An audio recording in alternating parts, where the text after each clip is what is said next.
Welcome to the Core Connection. I'm Mira Rubin here with you on Enlightened World Network.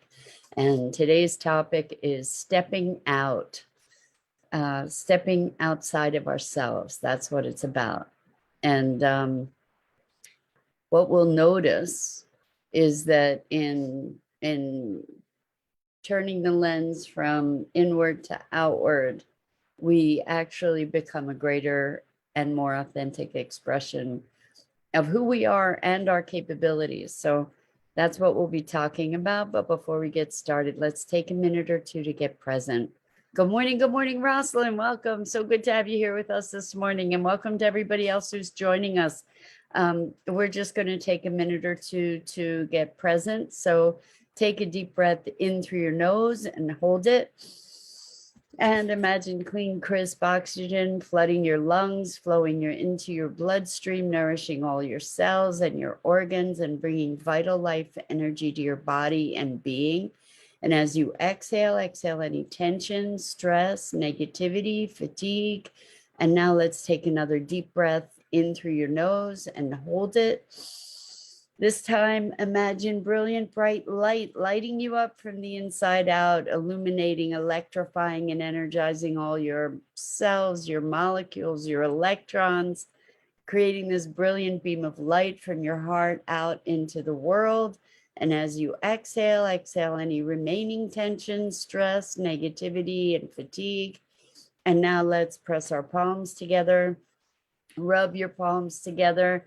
Feel the friction, feel the motion, all the sensation, tickling, tingling, buzzing, and allow that sensation to bring you present right here, right now, into this remarkable physical form that enables you to experience life. Welcome, welcome. So, stepping outside ourselves. So, it's very, very interesting that when we have our lens of awareness focused inward, that's where we're typically engaged in criticism. Good morning, Dido. So great to have you here with us this morning. Welcome, and welcome, John Thaddeus. Welcome. How wonderful to have you join us. So we're talking about stepping out. And so it's really, really interesting. I don't know if you've ever been engaged in a conversation where you're in the conversation, but you're thinking, well, what am I going to say? What am I going to say? Well, how should I react? When you're doing that, you're not really engaged. What happens is that there's a contraction, right? That we experience this shutting down. We experience this sense of stiltedness in our conversation, where we're self-centered, self-censoring is what I meant to say, but we're self-centering. And good morning, Lisa. Welcome. So good to have you here with us this morning. We're talking about stepping out from the self-reflection that is constantly going on for some of us when we're engaged in the world. When this conversation came up with a client around doing interviews, for example, and when you're engaged in an interaction with another person, conversation or whatever, and you're wanting to give a certain impression, you're wanting to look intelligent, you're wanting to say the right thing, you're thinking about, what do I say next? What's the point that I want to get across? You know, when you're stuck in that vantage point with this lens looking inward, you're not connecting with the outer world. And there's an art, and the trick is to get out of the way. When we allow all that self-reflection. Good morning, Gia. Welcome. So good to have you here with us this morning. We're talking about stepping out of that place of constant self-assessment, self-evaluation. Good morning, Sue. So good to have you here with us this morning. We are talking about stepping out from that internal constant assessment evaluation that ends up stifling us and makes us feel more way more self-conscious. All that self-consciousness is is constraining us, restricting us, stifling us from full authentic expression. When we can get out of the way, when we can turn that lens that was focused inward, when we can turn it outward to be paying attention to the other person, to be engaging, to be present, then what happens is that internal dialogue gets a rest. We can actually be responsive to the other person because we're not so concerned about what am I going to look like? What are people going to think of what I have to say? And instead to be authentically engaged. And it's ironic that when we get out of the way, when we become less aware or less focused on our own beingness in those circumstances, when we can just interact, that we can be more authentically expressed when we get out of the way. Now, I'm not talking about situations where there may be some danger. We want to be negotiating. In that case, there's a different kind of inward focus that's an important thing, to be presencing ourselves to whatever reactivity we may have, and to be able to monitor that, or to be able to mitigate that in the process of our conversation. That's a different situation. What I'm talking about is really connecting with other people. When we're trying to talk and we're trying to be self critical at the same moment, what happens is we become more of whatever it is we're being critical of, right? We tend to become less fluid, less expressive, less present. So in these conversations with you, I'm not, if I ever get stuck in, oh wow, what did I just say, or what should I say, or how do I say it, instead of just letting things flow, then what happens is that I impede the flow, right, with all that internal dialogue. And then what I'm doing is I'm making the conversation more about me and less about whatever it is that's wanting to flow through. And so this goes back to our frequent conversation of who are we? What if we are life happening through us, using this unique vehicle to express a unique aspect of itself?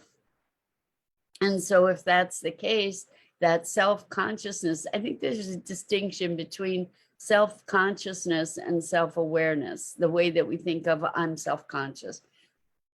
We don't use consciousness in that context as sort of as the most elevated understanding of the word. So it kind of means,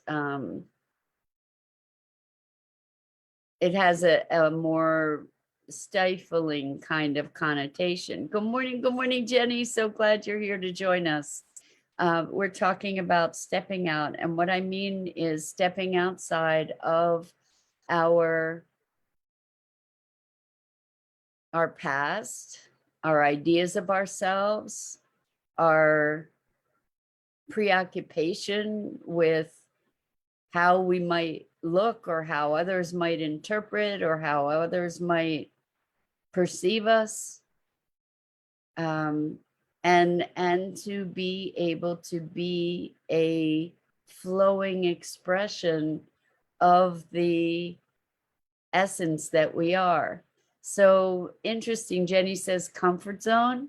So I'm not sure which aspect you're addressing here, but when we allow ourselves to be comfortable, or when we don't even, when we're not even asking, am I comfortable? Am I uncomfortable? When we're just being, then that is something of a comfort zone that allows us to be more fully expressed. And it's interesting because if we're trying to look smart, like let's say, and this was a conversation with someone else also, being in a group of people that you might admire or have a lot of respect for and consider that they're really bright, and you want to be able to make an intelligent contribution, and you want to be able to say just the right thing at just the right time. Those considerations, that's a lot of pressure. It's a lot of pressure to put on yourself. And those considerations are sort of taking you out of the flow of what's happening, right? And taking you out of the relatedness that enables a free flow and authentic expression. And so when we allow ourselves to expand into the moment, expand into whatever is unfolding in that moment, whether it be a social moment or a moment of even reflection. Okay, so let's say we're journaling. There are times when you're writing or you're journaling, I'm presuming, because I've experienced this, and maybe it's the same for you, where you just write and it's flowing and it's coming out of you, and you're not having to second guess yourself, or you're not struggling for the words. It's just flowing. That's a very different state than the state where you're being self-critical of every word that you might be putting down on the page, and trying to say it right, because there's this metric that you're evaluating.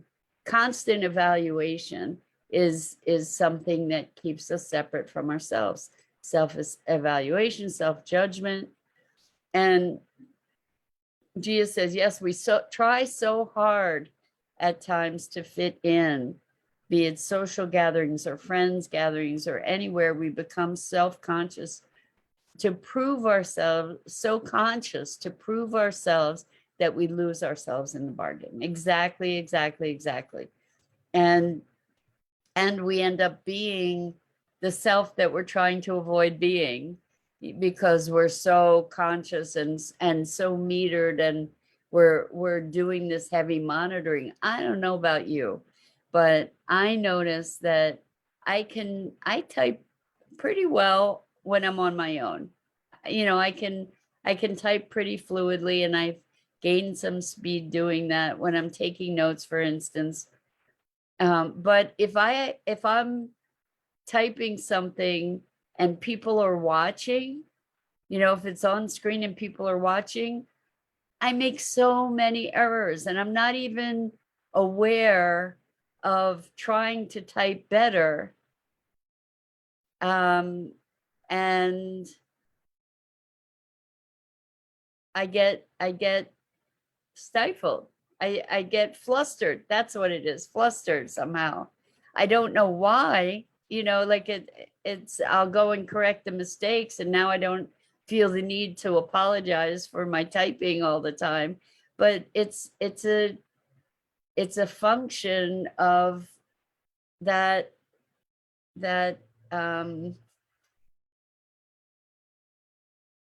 critical attention or potentially critical attention. Jenny says to Gia, not quite sure how to talk with you. I'm guessing you want to be reaching out, Jenny. So maybe you guys can back channel that. I'm not sure if that's what you guys are looking to do. So Gia says, I've gone through this self-monitoring, self-critical and whatnot. Hey, Mira, I think each time I hear you, I believe you're talking to me. I want to hear you more. Well, Gia, it's there if you ever want it. It's totally there. And thank you for that. But I think, this self-monitoring and self-judgment and self-criticism is a way that we are evidencing our lack of trust for ourselves. Because I know for me, a good portion of my life, I really didn't trust myself. I didn't trust myself to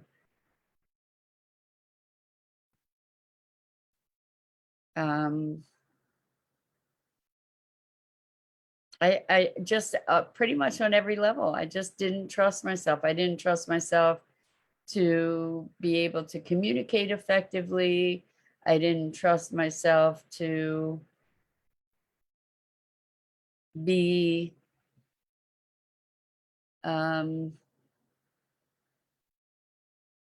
responsible, maybe responsible in my communications.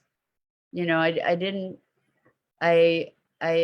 didn't trust that I would be able to respond appropriately, like because my emotions used to kind of run roughshod with me.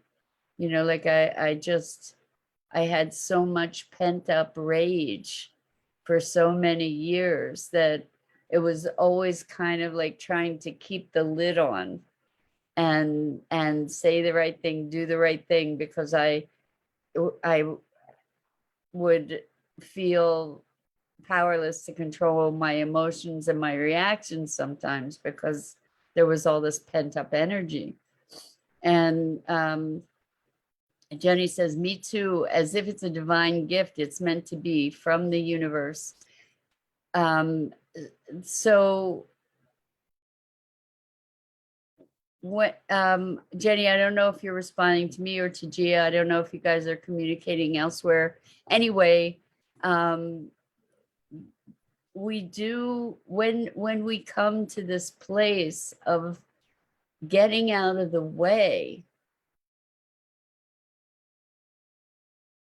and what I mean by that is giving the self-judgment a break, giving our self-criticism, that self-monitoring a break. It's freaking exhausting. It's exhausting, and it ends up creating the same kind of circumstance that we're trying to avoid. And oh, okay, Gia says, no, we're not talking to each other. Okay. Jenny says, yes, emotional regulation takes work. Thank you for that. And Jenny says, you and your different topics every day. It's funny, Jenny. Oh, wait, I missed something that Gia said. Okay. Oh, I see what you said, Jenny. It's the gift is meant to be from the universe, the different topics every day. Sorry, got a little jumbled there. So now, see, in the past, with all that self-monitoring and all that self-criticism and self-judgment, I would have turned red. I would have been totally tongue-tied and mortified and embarrassed that I missed something. Whereas, you know what? I get to be human. You get to be human.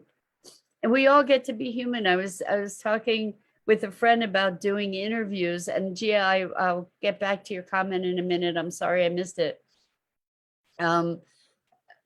About doing interviews, and rather than being worried about saying the right thing all the time, it's just like, oh, I didn't, I got all tongue tied. You can say that. It's okay. We get to be human beings. Living is a process where it's not about perfection.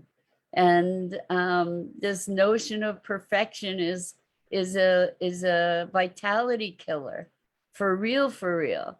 So Gia says, same, I have self-confidence issues and full of fear. Gia, my primary emotion used to be fear. Fear and anger, both of the two. So it's ironic, isn't it? As we have been holding degrees in education and marriage, having kids, and so many skills that I've worked on, still inside, I have only doubts of myself. So I'm going to say, just based on the communication I've had with you, Gia, that you don't just have doubts of yourself. You have a lot of doubts of yourself or about yourself, but not just. And there are kernels, there's such, Jenny says, we're all perfectly imperfect. Exactly. And the sooner we allow for our own imperfections, that we can allow for the imperfections of others. We can allow human beings to be human beings and be in connection instead of always parrying and dancing around, whether we're going to be attacked or judged or whatever. And when someone judges us, we can address that. It's like, oh wow, are you judging me? Are you judging me? What's going on here? Do you have a judgment about that? Let's talk about that. What's going on? So as we give ourselves more space to be in the process, it's messy. Life is messy. The process is messy. And as long as we pretend that it isn't, what we're doing is we're stifling our communication, we're stifling our expression, we're stifling our ability to relate. Jenny says, rejection is huge for me. Yeah, I get it. I get it. Because when we get rejected, it feels really personal, right? So here's the deal. When someone's rejecting you, or when someone could reject you and you could not feel rejected. Because why? Typically, like if somebody's saying, first of all, we interpret a lot of things as rejection that aren't necessarily rejection. So for example, if somebody says, no, I don't like that idea, we might feel rejected. Why? Because we've identified with that idea. We think that's who I am. So they're saying no to my idea, so they're rejecting me. So what happens is we conflate these ideas together and then feel rejected. So we might have an underlying tone of I'm rejected or I've been abandoned, which is something that I carried for years and years, feelings of abandonment and rejection. And so my filter was always hearing for rejection, always listening for that. So if somebody said, no, I don't want to do that, it would be a rejection of me. And then there were times when people said, no, I don't want to be your friend, like literally said, no, I don't want to be your friend. So that's pretty overt rejection, right? But the thing is that about me or is that about them? Do they really know me? Or even if they do know me, is that about me or is it about what's going on for them? It's probably a combination of the two, but we get to choose the way that we interpret these things when we are consciously alert to our interpretations. The thing is that most often we aren't. We talk a lot here about triggers. And so when we experience a trigger, maybe somebody gives us a look like, oh, and we'll turn that into, oh my gosh, I'm such a terrible person. This person just really dissed me or really rejected me or whatever. And who knows, maybe you just did something that reminded them of somebody in their past who did things that they have all kinds of issues with. They don't know you. They don't know who you are. They just rolled their eyes. That's about them. It's about their interpretation of what's going on. So Gia says, what were you saying about doubts? Please let me know. Oh, about you, Gia, about doubts. Oh, that you said you still have only doubts about yourself. And the thing that I notice in you, Gia, is you've got tremendous wisdom. You don't have only doubts about yourself. You have great insight into yourself, and not just your negative aspects. You know, you're pretty in tune with a lot of what's going on with you. So you're aware of what's going on. You're not doubting all that stuff. You see a lot of the dynamics that are happening for you. And so Jenny's saying, so believe in yourself, Gia. Yes. Yes. And Jenny also said, yes, abandonment is tough too. It stems from childhood, for me too. So, you know, being included was a really big deal for me for forever, because I had felt abandoned and rejected and exiled, kind of. And there have even been times when that has been triggered again for me. So when it gets triggered, what do? We say, oh, that got triggered. There's an opportunity for me to heal something. That's how we use these situations. Gia said, sorry, I meant I've had doubts earlier. Now I'm much, much better now. Thank you so much. Yes, you are. You are. And you know, it's interesting. I was going through some stuff yesterday, and I found a book that someone gave me with a note card. And in the note card, it said, I'm so sorry to see you being in so much pain. And it was from, well, quite a few years ago. And it reminded me that where I was, and I've told you this, I've told you guys this, that I spent the greater part of my life being like suicidal, ideation, depressed. And this note was a reminder. And what I recognize is that where I was and where I am, there's no linear progression. I even had an opportunity yesterday, caught up with a friend from years ago who knows me from more than 20 years ago, and said, wow, you know, you are such a different person from when we first knew each other. And it's true. And what I can say is that there was no way to get from here to there in a straight line. And we talk about quantum change here, you know, that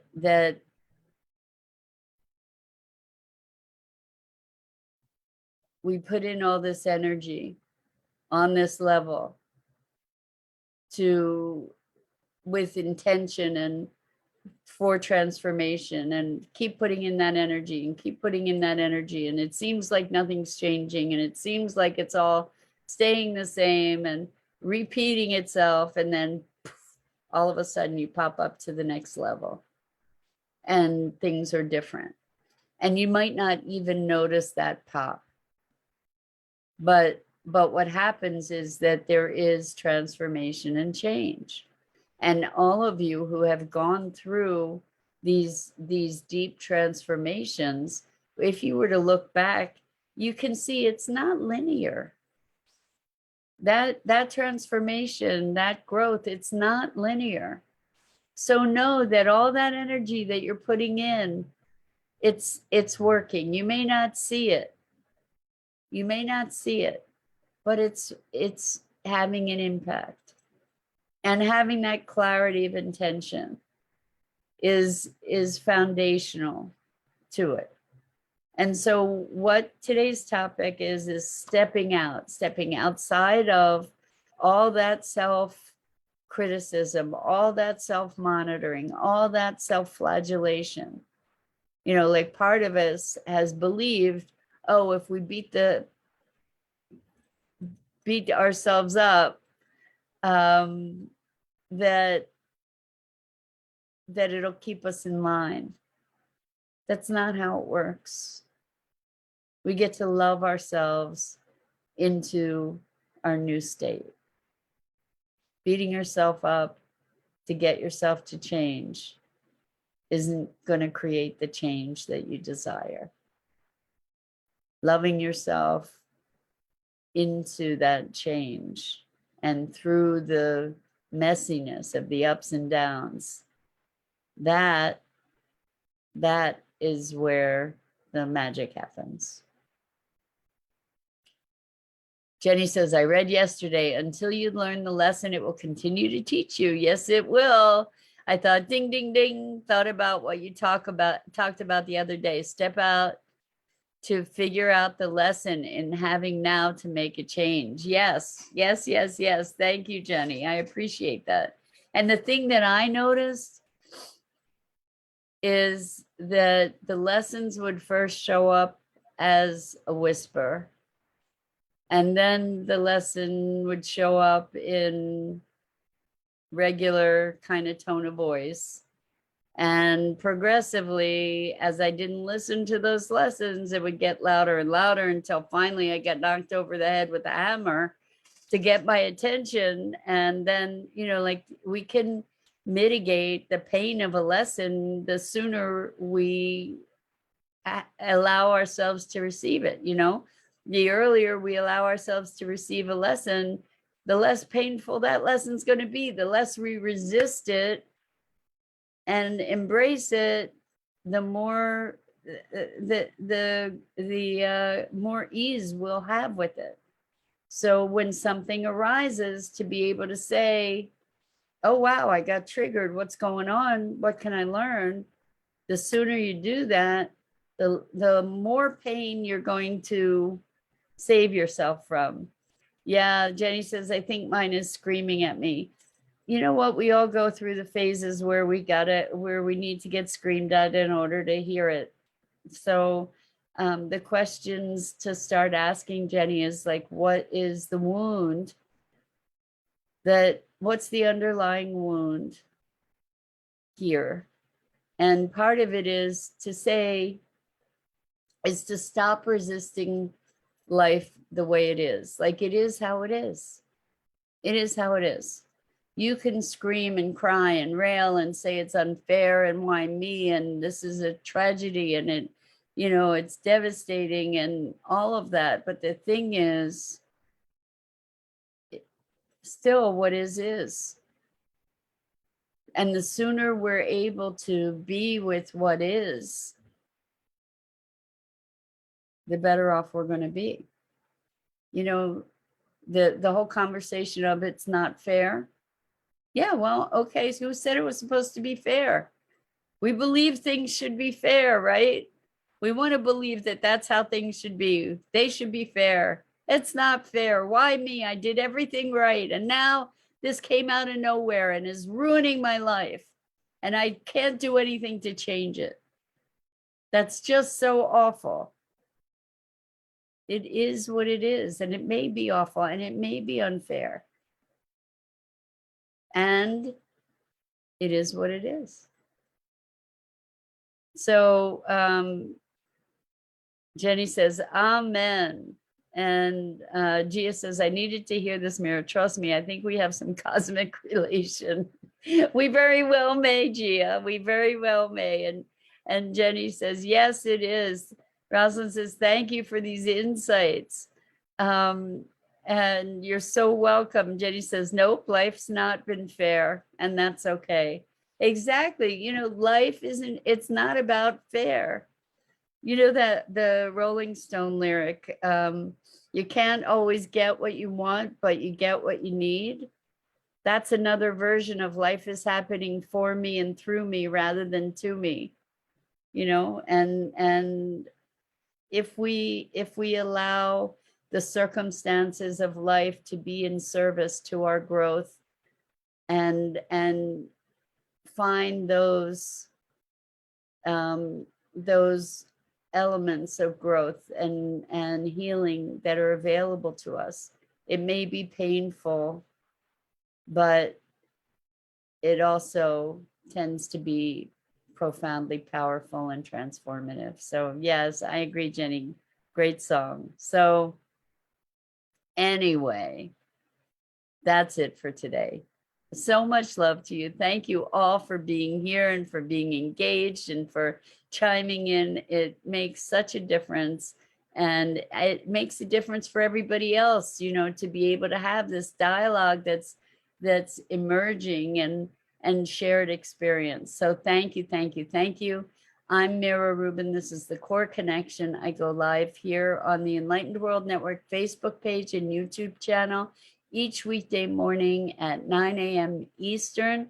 And I so invite you to check out all the other wonderful programming on Enlightened World Network and Enlightened World Living and EWN One with the Earth. These are all Facebook pages.